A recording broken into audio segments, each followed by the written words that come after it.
Parole de vie, juin 2010. Qui aura assuré sa vie la perdra, et qui perdra sa vie à cause de moi l'assurera. Matthieu, chapitre 10, verset 39. Cette parole de Jésus oppose deux types de vie. La vie terrestre, que l'on construit en ce monde, et la vie surnaturelle, donnée par Dieu à travers Jésus. Cette vie-là ne s'arrête pas avec la mort. Personne ne peut nous l'enlever. Dans l'existence, deux attitudes sont possibles. L'une nous attache à la vie terrestre, considérée comme notre unique bien, centrée sur nous-mêmes, nos biens, nos proches. Nous nous enfermerons alors dans notre coquille, n'affirmant que notre moi. Tout cela ne peut que nous mener à la mort. L'autre attitude, au contraire, consiste à croire que nous avons reçu de Dieu une autre vie, beaucoup plus profonde et authentique. Elle nous donne le courage de vivre conformément à ce don, au point de lui sacrifier notre vie terrestre. Qui aura assuré sa vie la perdra, et qui perdra sa vie à cause de moi l'assurera. En prononçant ces paroles, Jésus pensait aux martyrs. Comme tout chrétien, afin de servir le Maître et de rester fidèle à l'Évangile, nous devons être prêts à perdre notre vie, mourant même, s'il le faut, de mort violente, ce qui nous vaudra, par la grâce de Dieu, d'obtenir la vie véritable.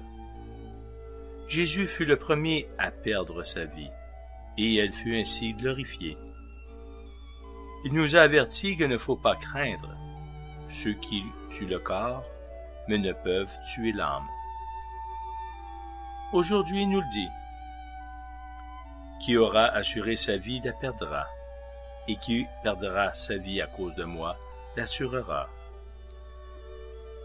Dans l'Évangile, Jésus revient au moins 6 fois sur cette idée, c'est-à-dire combien elle compte pour lui.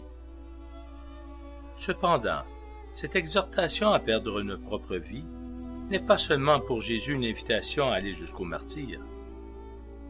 C'est une loi fondamentale de la vie chrétienne.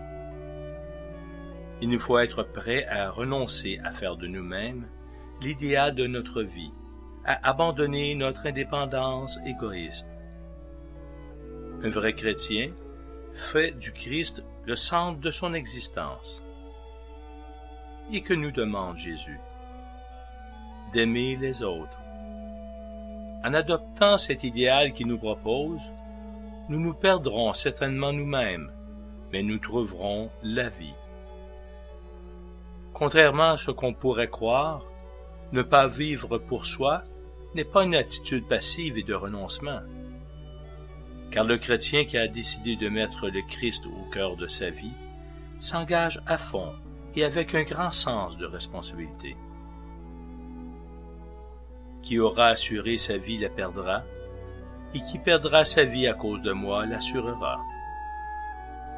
Dès ici-bas, nous constaterons combien le don de soi et l'amour vécu font grandir en nous la vie.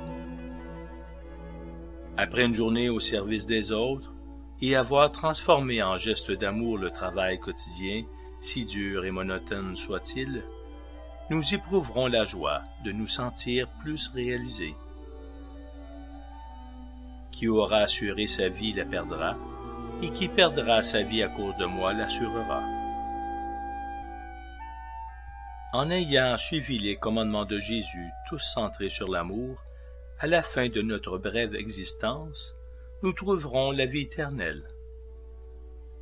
Rappelons-nous comment Jésus nous jugera au dernier jour. Il dira à ceux qui seront à sa droite, « Venez, les bénis de mon Père, car j'ai eu faim, et vous m'avez donné à manger. J'étais un étranger, et vous m'avez recueilli, nu, et vous m'avez vêtu. » Pour nous faire entrer dans la vie éternelle, il nous jugera uniquement sur notre amour du prochain, considérant comme fait à lui-même tout ce que nous aurons fait pour nos frères. Comment vivre alors cette parole? Comment, dès aujourd'hui, perdre notre vie pour la trouver? en nous préparant l'examen final pour lequel nous sommes nés. Regardons autour de nous et remplissons notre journée d'actes d'amour.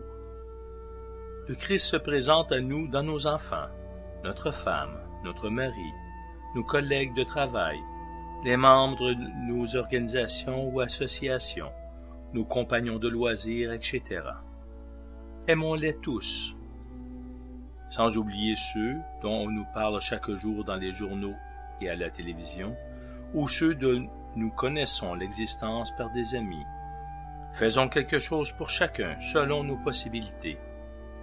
Et quand il nous semblera avoir épuisé tout notre possible, nous pourrons encore prier pour eux. Seul l'amour a de la valeur. Chiara Lubick.